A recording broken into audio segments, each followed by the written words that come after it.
During the Spanish Grand Prix weekend in Barcelona, we again heard the name Lewis Hamilton connected to the name Ferrari. Of course, Lewis Hamilton is out of contract at the end of next season.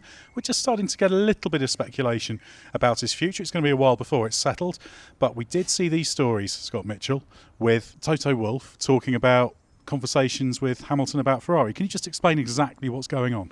Yeah, mainly this is a reference to the contract negotiations that Lewis and Mercedes had last year. That's for the new contract that covers this year and next year. Yes, that's right. Remember, we were wondering what the hold-up was. Both parties kept saying, "Oh, we want to continue. We're not going to continue," but they just never wrapped it up. And during that lengthy negotiation phase, the topic of the appeal of a move to Ferrari, whether or not it was something Hamilton was interested in, the recognition that it's something every driver would want, did come up. That did feature in those negotiations. On Toto's side, he said, you'd be stupid not to acknowledge that a driver would want to race for Ferrari. It's the most legendary team in F1, and I think every driver on the grid would want to.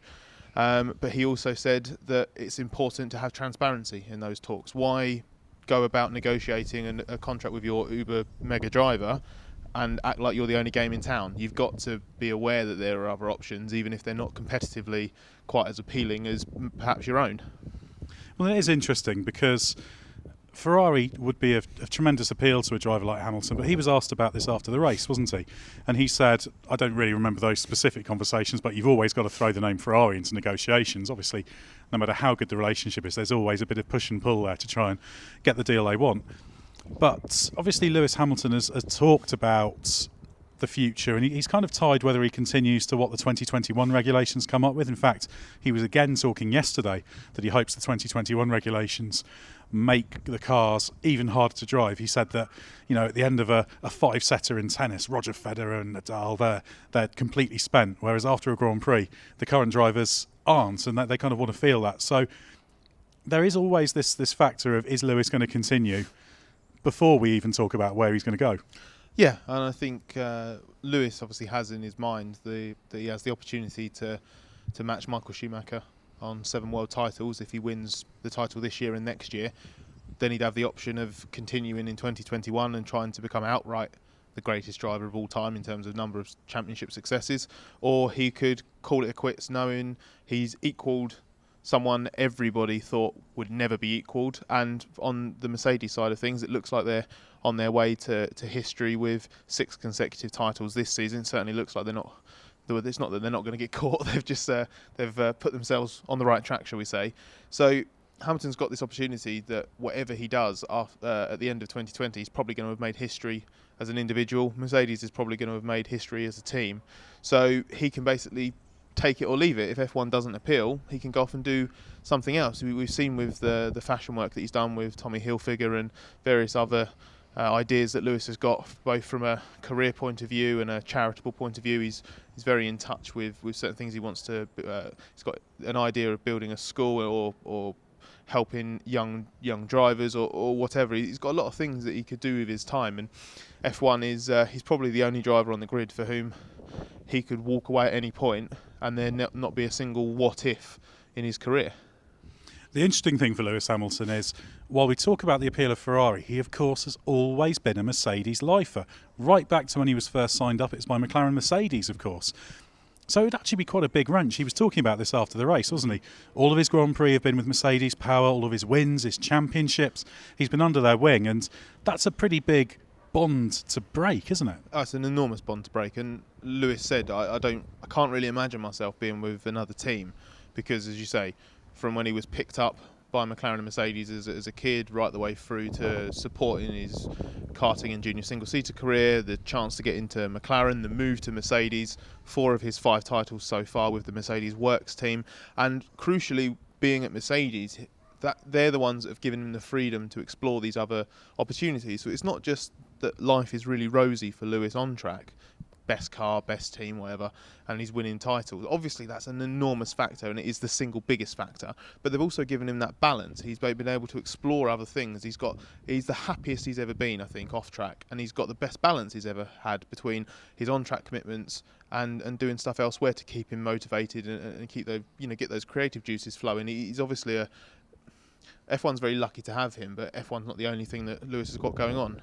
That said, if anything is going to tempt him away from Mercedes, it would be Ferrari. Lewis has talked again at the weekend about the fact that he's made no secret of the fact that he's a Ferrari fan.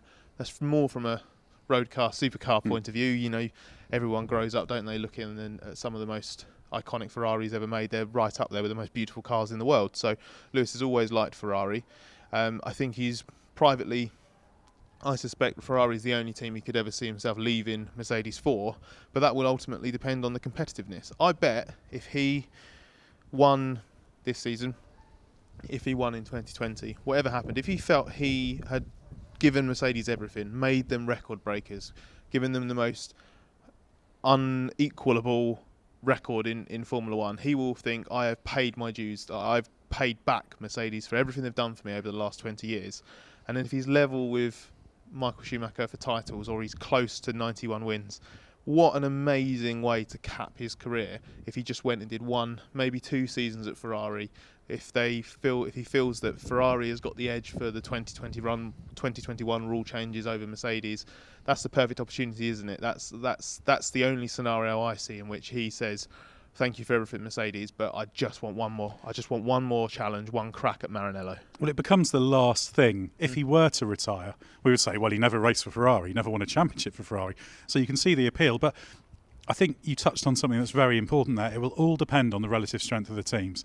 When Hamilton made his one move in Formula One, remember, he's only changed teams once, he was convinced that Mercedes was on an upward trajectory. Quite rightly so. They'd already got well advanced on work with the 2014 power units. Everyone knew they were going to be in a very strong position, even when he made the decision back in 2012.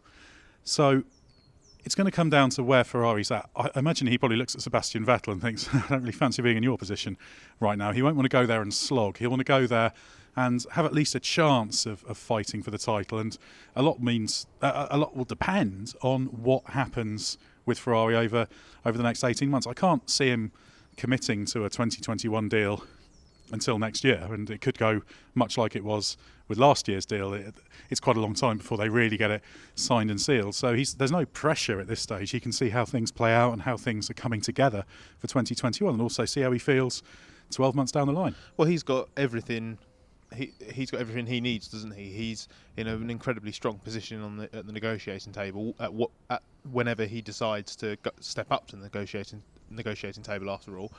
And he's in one of those positions where he could basically say, well, why don't I just wait as late as possible in 2020 to make that call? That gives Ferrari plenty of time if they do really want him, and they think they've got a chance of getting him to sort of make the strongest case available that they're ready for 2021. And it also gives him chance to see sort of what's happening there on the driver's side. Is Sebastian Vettel going to continue? What's Charles Leclerc's situation? If Vettel's stepping away, is it Leclerc's team? Does Hamilton really feel in the twilight of his career that he wants to go there up against a young starter? Maybe he feels that's the sort of the ultimate challenge for him when he's a 6-7-time world champion or whatever he ends up being. But there's a few things that Ferrari would absolutely need to do to convince him that it's the right place. The beauty for Lewis is that he can just sit back, can't he, and just wait for everyone to play their hand, and then he can just basically pick which one's strongest. Well, he's the man in demand, isn't he? I guess him and Max Verstappen are the two drivers that any team would bend over backwards to sign. So that's going to be really interesting. And this is going to be a constant talking point. It's going to flare up regularly over the rest of the season. And then once we get into next season, I think there's going to be a lot of discussion about it. The next key moment will be when the final 2021 regulations are created and Hamilton can look at them and decide whether he likes the way Formula One is. As I said, he's indicated that will play a big part, because the question is he motivated? And he could have won 7 World Championships by the end of next season. There's every chance he'll win his 6th this year. So, you never know when elite sports people run out of that determination. Sometimes it can go just like that, or Hamilton could still be going in 6-7 years still as brilliant as ever, because he's still getting better as a driver, amazingly. So this is going to be a great topic. So, final question, Scott, will Lewis Hamilton ever race for Ferrari? This isn't a rumour-based or a news-based thing. It's just a gut feel. I don't think so. I just think he's so happy at Mercedes. There's so much success at Mercedes. I think Ferrari's got a lot of work to do. Ferrari's set out its stall by getting Charles Leclerc in there now. I don't think they'd want that position to be in, where they've got Leclerc, who by that point will have established himself and will be expecting to fight for titles. Lewis would come in and presumably Lewis would be partnering Leclerc. I can't see Charles going anywhere in the next couple of seasons. So don't think it would necessarily be what Ferrari would want or think best for them. I think Lewis is going to have plenty of other things to do. So as amazing as it would be, I just don't quite see it happening. Yeah, for me, I'm going to say it probably won't happen, but stranger things have happened. But the idea of Lewis Hamilton in a Ferrari, I'd absolutely love to see it. I think any Formula One fan, whether they're a Ferrari fan or not a Ferrari fan or a Lewis Hamilton fan or not, would love to see that happen. So watch this space. Let's see how this story evolves over the next 12 months.